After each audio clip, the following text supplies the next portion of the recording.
Veux-tu d'autres café, Léopold? Je t'ai pas marié pour ramasser ton voyage de bière, Léopold.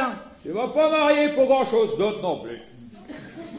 Il restait plus de smoothie, Léopold. T'as encore acheté du crunchy? Il n'avait plus de smoothie, maudit. Maudit que t'es bête. Tu vas pas me faire une scène pour 6 scènes, hein? C'est ça, je suis bête. Vous l'avez toujours dit. Certain que je vais te faire une scène.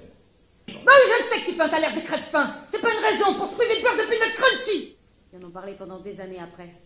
Je me suis mis à y taper dans la face puis à crier comme une démone. Quand ils ont réussi à me calmer, ils ont dit que j'étais mal élevée, que j'étais pas tenable, bête comme mes pieds, pareil comme mon père. C'est normal que le père de famille mange plus que le restant de la maison. C'est lui qui l'a fait vivre. Si je serais pas là, vous crèveriez comme des rats. Si tu serais pas là, on serait pas là nous autres non plus, puis on serait bien contents. Hein?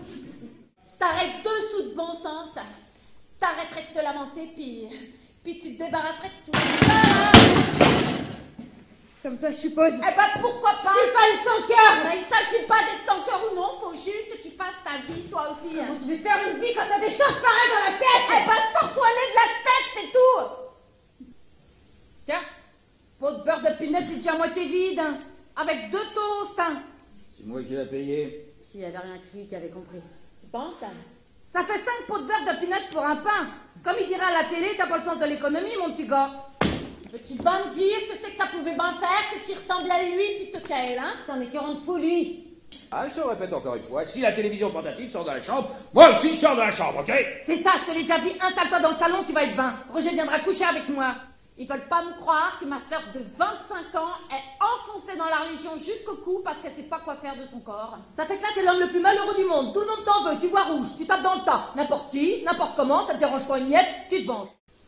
Et il me reste 20 ans à faire. Et dans 20 ans, je serai même plus un homme. J'ai déjà l'air d'une loque. Dans 20 ans, mon petit gars, c'est plus toi, mais c'est ta machine qui va prendre sa retraite. Qui c'est qui est en train de virer complètement crackpot à force de vivre dans le passé puis d'haïr un fantôme? C'est toi ou ben c'est moi? Qui c'est qui est putain sur la rue Saint-Laurent?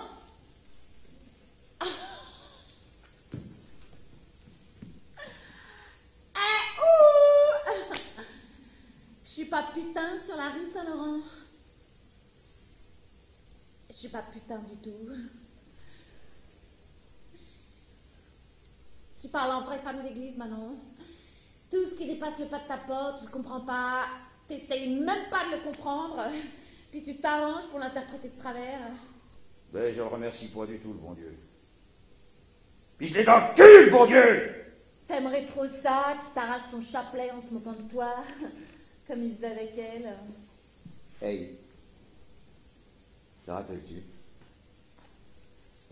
Te rappelles-tu quand je t'appelais Mariou? Maman, elle était tellement croyante. Elle pouvait pas le voir insulter la religion. Si je m'en rappelle, à chaque fois que tu fais tes niaiseries, tu finis toujours par me parler du temps que tu m'appelais Marilou.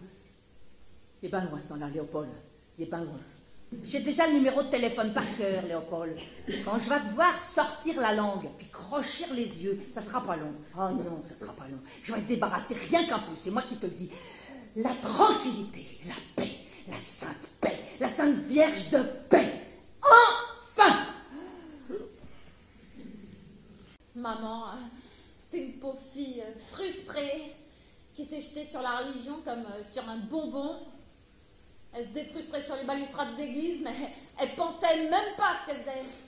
Elle se jetait à genoux pour pas être obligée de se coucher. C'était le temps des pommes d'amour, puis des bonbons en surette, puis des guimauves en chocolat, puis des sucettes au caramel. À penser pareil, je te dis que ça reste collé longtemps. Tu t'en rappelles pas? La partie où tu m'as entraînée avec toi parce que t'avais trop peur d'aller derrière la porte toute seule pour les espionner? Bah oui, je m'en rappelle. Mais c'est pas papa qui était correct. Tu peux rire de moi tant que tu voudras. Tu voudrais qu'on fasse ça matin et soir comme les animaux? Tu voudrais que je fasse comme les putains de la rue Saint-Laurent? Pourquoi pas? T'es fou, puis c'est vrai. Ben non, je suis pas fou, Marie-Louise! J'ai lu dans le Sélection l'autre jour qu'une famille, c'est comme une cellule vivante. Que chaque membre de la famille doit contribuer à la vie de la cellule. Cellule, mon cul, hein. Ah oui. Pour être une cellule, c'est une cellule, hein. Mais pas de cette sorte-là.